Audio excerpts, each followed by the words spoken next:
আসসালামু আলাইকুম ওয়া রাহমাতুল্লাহি ওয়া বারাকাতুহু। কেমন আছেন আমার কলিজার টুকরা বন্ধু সকল? আপনাদেরকে বিশেষ করে আপনি যদি মুসলমান হয়ে থাকেন আপনার জন্য আমার আজকের এই ভিডিও। ভাই, আপনি যদি মুসলমান হয়ে থাকেন, আল্লাহর দোহাই ভাই, আল্লাহর দোহাই, আপনি ইসলামিক যে লেবাস সেই লেবাস অনুযায়ী চলেন। কোনো খ্রিস্টান, কোনো হিন্দু, কোনো বৌদ্ধ এই ধরনের এদের লেবাসে চলেন না। আপনি যদি মুসলমান ভাই, আপনি মুসলমানের লেবাসে চলেন, ইনশাল্লাহ আপনার ভালো লাগবে।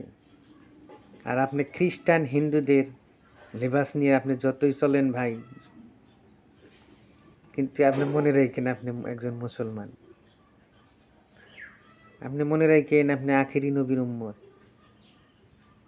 আপনি দয়া করে নবীর সুন্নাহ অনুযায়ী চলার চেষ্টা করেন, ইনশাল্লাহ দেখবেন শান্তি আসবে।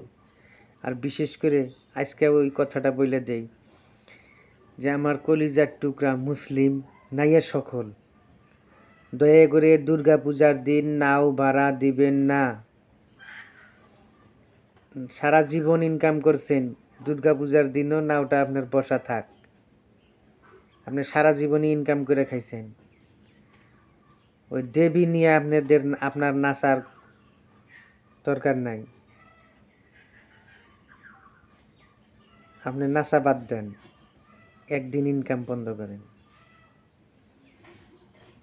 তাতে আপনার কোনো ক্ষতি হবো না ইনশাল্লাহ। দেখবেন আপনার আল্লাহ আরও রহমত করব। কিন্তু আপনি নাচা বাদ দেন ভাই, অনুরোধ করে ভাই, কই নাচা বাদ দেন।